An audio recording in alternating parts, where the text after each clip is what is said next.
Bismillah, walhamdulillah, wassalatu wassalamu ala rasulillah, amma ba'du. Hari ini tanggal 15 Safar 1443, saya akan menjawab beberapa pertanyaan yang ada. Yang pertama, menanyakan tentang hadis mukmin sakit maka Allah mengutus 4 malaikat untuk datang padanya dan memerintahkan malaikat satu untuk mengambil kekuatannya sehingga menjadi lemah. Malaikat 2 mengambil rasa lezatnya makanan dari mulutnya. Malaikat 3 mengambil cahaya terang di wajahnya sehingga berubah menjadi pucat pasi. Malaikat keempat mengambil dosanya maka berubahlah menjadi suci dari dosa, dan ketika Allah akan menyembuhkan hamba itu maka Allah memerintahkan kepada malaikat 1, 2, 3 untuk mengembalikan kekuatannya, rasa lezat dan cahaya di wajah. Tapi untuk malaikat keempat Allah tidak memerintahkan untuk mengembalikan dosa-dosanya. HR Bukhari Muslim. Ini jelas bohong belaka yang menyebarkan postingan seperti ini. Tidak ada sama sekali hadis riwayat Bukhari Muslim yang berbunyi seperti itu ya. Alhamdulillah saya sudah mengkhatamkan Bukhari dan juga Muslim. Muslim kami khatamkan bersama Syekhuna Walid An-Nasr hafizahullah dan juga Syekh Naji Baqir Sudan hafizahullah. Adapun Sahih Bukhari kita khatamkan bersama Syekhuna Hamid Al-Bukhari hafizahullah taala dan yang lain-lainnya. Ya, ini satu postingan yang batil sesat seperti ini, mencatut-catut Bukhari Muslim sementara sebenarnya tidak ada dalam Bukhari Muslim. Dan betapa banyaknya seperti ini. Karena pernah saya juga mampir pada satu warung makan, ada hadis tulisan riwayat Bukhari Muslim, tapi sama sekali hadisnya tidak ada di Bukhari Muslim. Adapun secara makna hadis ini yang jadi inti adalah Allah mengampuni dosa-dosanya orang yang sakit. Kalau ini maknanya benar, banyak hadisnya ya. Misalnya Rasul sallallahu alaihi wasallam bersabda, al-hummalah misalnya. Al-humma itu artinya kan demam ya. Kita cari hadis-hadis tentang demam, bagaimana yang sahih. Rasul sallallahu alaihi wasallam bersabda, "Innama mathalul mu'min hina yusibuhul wa'ku." Tiada lain perumpamaan orang beriman ketika tertimpa sakit yang dahsyat, awil humma atau demam. Kamathali hadidatin tadkhulun nara. Itu seperti besi yang dimasukkan dalam api ya, tadkhul atau tudkhal. Fa yadhhabu khabathuha wa yabqa tibuha. Maka menjadi hilanglah itu kotornya, maksudnya tayangnya itu, dan tersisalah yang bagusnya saja. Hadis riwayat Tabarani, derajatnya sahih, dan hadis-hadis yang seperti ini sangat-sangat banyak sekali. Al-humma hadzul mu'min, demam adalah bagian orang beriman, minan nari, dari jatah neraka, yaumal qiyamah, di hari kiamat. Artinya ketika di dunia sudah demam maka nanti di akhirat sudah tidak dibakari neraka karena dosa-dosanya sudah digugurkan dengan demam tersebut ya. Hadis riwayat Ibnu Abi Dunya sahih. Baik, berikutnya, afwan Ustaz, puasa Daud apa harus seumur hidup? Kalau sudah niat dan mengamalkannya, apakah tidak boleh meninggalkannya lagi? Puasa Daud hukumnya sunnah. Demikian juga continue di dalam amalan tersebut hukumnya juga sunnah. Tetapi memang amalan yang paling bagus itu adalah yang continue, sehingga lebih baik kalau kita puasa Daud itu continue. Tapi bukan berarti bahwa puasa Daud tidak continue adalah dosa, tidak ya. Ahabbul a'mali ilallah adwamuha. Amalan yang paling dicintai oleh Allah yang paling continue wa inqal, meskipun sedikit. Hadis muttafaqun alaih. Maka seandainya antum mau mencoba puasa Daud, apakah saya mampu ataukah tidak ya, diniatkan dulu 1 bulan, kalau mampu lanjut, kalau tidak mampu ya berarti tidak jadi puasa Daud. Enggak ada masalah seperti ini ya, karena tidak semua orang bisa untuk puasa Daud seperti itu. Antum merasa semangat, lakukan, enggak ada masalah. Begitu ternyata tidak mampu, jangan dipaksakan, karena la yukallifullahu nafsan illa wus'aha. Allah tidak memaksa seseorang kecuali sesuai dengan kemampuannya. Ada hadis yang menguatkan masalah ini juga, yaitu sabda Nabi SAW, as-shaimul mutatawwi' amiru nafsih. Orang yang puasa sunnah itu pemimpin untuk dirinya sendiri. Maksudnya gimana? Insya as-shama, Jika dia mau silahkan lanjut puasa, wa insya'a aftar.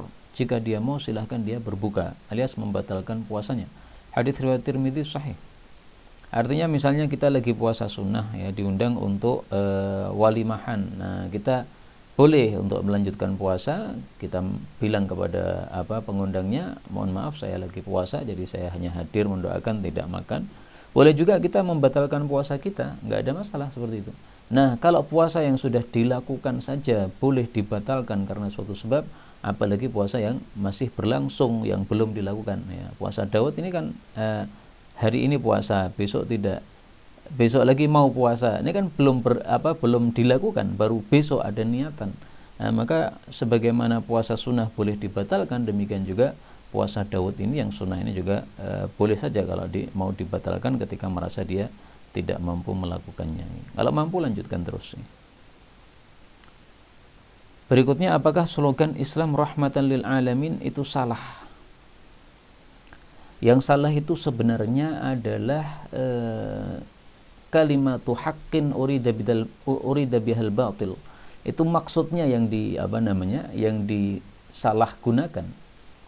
Karena kata-kata Islam rahmatan lil alamin itu biasa digunakan oleh mereka yang tidak suka kepada jihad misalnya ya.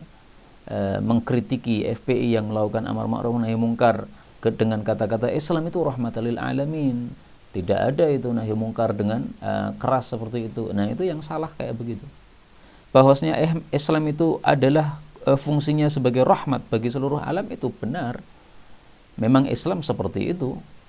Rasulullah Shallallahu Alaihi Wasallam diutus membawa Islam. Nah, diutusnya Nabi oleh Allah Subhanahu Wa Taala itu karena Allah rahmat kepada seluruh alam. Wa ma arsalnaka illa rahmatan lil alamin. Wa ma arsalnaka, dan tidaklah kami Allah mengutus kamu wahai Nabi Muhammad. Mengutus dengan membawa apa? Dengan membawa Islam. Illa, kecuali rahmatan, karena rahmat dari Allah lil alamin, bagi seluruh alam.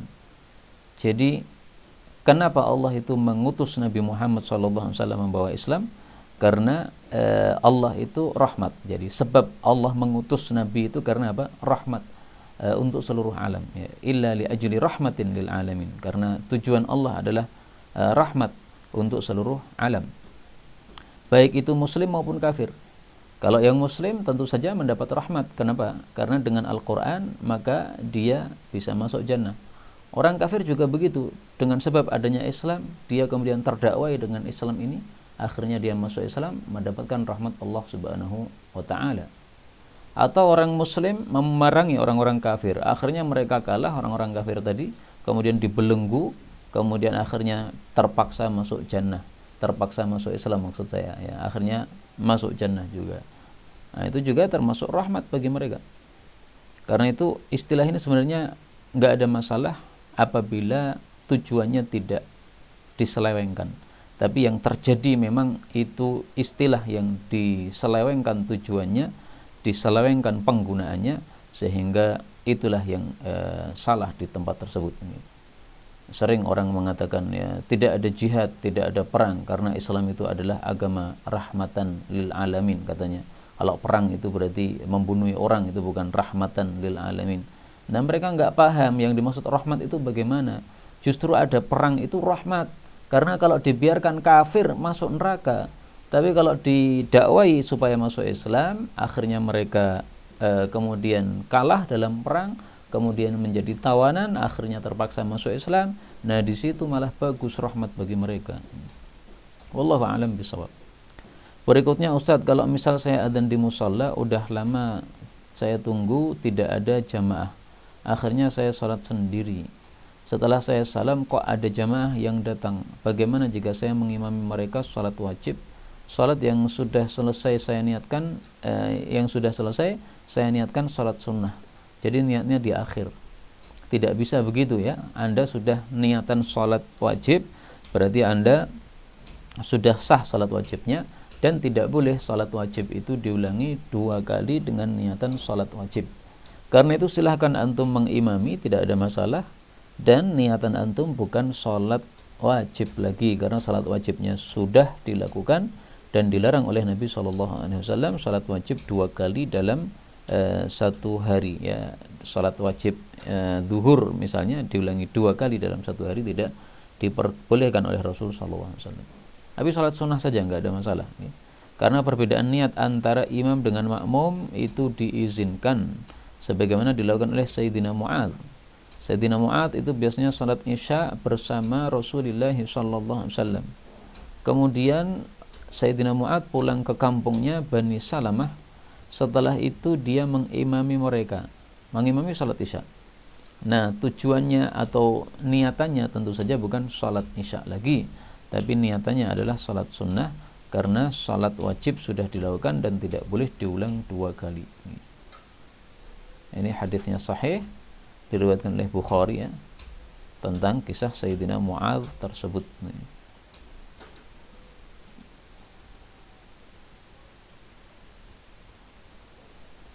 Baik, kita lanjutkan.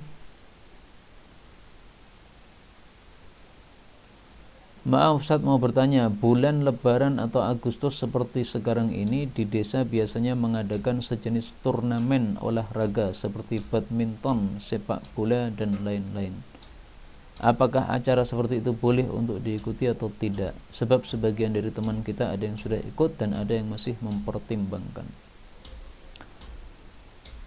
Hukum asal dari perbuatan-perbuatan seperti ini karena termasuk muamalat tidak ada masalah.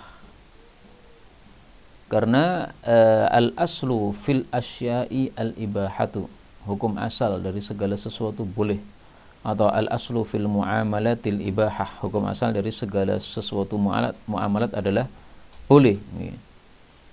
Nah, tetapi perlu diperhatikan masalah-masalah yang lain. Misalnya masalah la dororo wala diroro, tidak boleh memadarati, tidak boleh saling memadarati. Nah, termasuk memadarati apabila merugikan kepada pihak lain. Misalnya dalam masalah ini apakah ada sisi judinya. Jadi misalnya badminton ya, kemudian dilombakan, nanti yang menang mendapatkan hadiah. Nah, hadiahnya dari mana? Kalau hadiahnya dari semua peserta yang ikut membayar 10.000 misalnya, terkumpul uang 200.000. Nah, nanti yang menang mengambil 200 tersebut. Itu namanya judi, termasuk qimar. Itu termasuk dharar, memadarati orang lain karena mengambil haknya orang lain atau hartanya orang lain tanpa diizinkan oleh Allah Subhanahu wa taala. Atau mungkin ini yang dimaksud pertanyaan ini adalah apakah itu termasuk merayakan ya, merayakan Agustusan, apakah seperti itu boleh ataukah tidak boleh. Nah, kalau memang ragu-ragu dalam hal itu ya ditinggalkan saja, tidak usah dilakukan. Tapi hukum asal segala muamalah memang diperbolehkan. Ya, kalau antum mau ikut lomba tersebut dan tidak ada kemadaratan di situ, tidak ada kejudian di situ, tidak ada maksiat di situ, misalnya tidak ada wanita buka aurat dan sebagainya, karena kadang-kadang kan lomba seperti itu campur lagi perempuan, kemudian tentu saja perempuannya tidak menutup aurat. Nah, kalau ada maksiat-maksiat seperti itu ya jangan diikuti. Nah, tapi kalau antum ragu-ragu maka antum tidak usah mengikutinya, dan lebih aman kalau mengadakan lomba yang tidak dipas-paskan dengan acara Agustusan dan sebagainya. Wallahu ta'ala alam bisawab, walhamdulillahi rabbil alamin. Oh ya, ada satu pertanyaan lagi, yang ini tentang hadis riwayat Imam Bukhari. Hadisnya mengatakan, ya Abdullah bin Amr, wahai Abdullah bin Amr, kaifa bika idza baqita fi huthalatin minan nasi bihadza. Wahai Abdullah bin Amr, mengapa jika kamu bersama orang-orang lemah itu kamu berbuat begini? Ini terjemahannya tidak benar ya. Yang benar adalah kaifa bika, bagaimana kondisi kamu, bagaimana dengan kamu. Ini hadis kaifa bika, kaifa bikum, ini sangat banyak sekali, dan ini biasanya bicara tentang kondisi akhir zaman nanti ya. Bagaimana kondisi kamu kalau terjadi begini, terjadi begitu. Nah, termasuk di sini bagaimana kondisi kamu idzal baqita, apabila engkau itu tersisa fi huthalatin minan nasi, pada gogrokan dari manusia. Artinya manusia yang sudah tersisa-sisa, orang-orang baiknya sudah diwafatkan oleh Allah Subhanahu wa taala, tersisa orang-orang buruknya. Nah, maka bagaimana kondisi kamu pada waktu itu? Maksudnya ini menggambarkan kengeriannya atau kedahsyatannya kondisi pada waktu tersebut ya. Jadi itu salah terjemah sehingga tidak bisa dipaham terjemahnya. Nah, kita cari hadis tentang kaifa bika, banyak sekali dalam hadis Nabi SAW. Demikian juga kaifa bikum ya. Kalau ini saya hanya membuka Jami'us Shaghir sehingga hadisnya terbatas ya. Kaifa bikum idza atat alaikum umara yusalluna shalah li ghairi miqatiha. Bagaimana kondisi kalian kalau nanti dipimpin oleh pemimpin-pemimpin yang salat di luar waktunya. Jadi mereka meninggalkan salat di awal waktu, menyia-nyiakan salat. Kaifa bikum bi zamanin yushiku ayati yugharbalun nasu fihi gharbalah wa yabqa huthalatun minan nasi qad marajat uhuduhum wa amanatuhum wa ikhtalafu wa kanu hakadha. Ini seperti hadis yang kita baca tadi ya.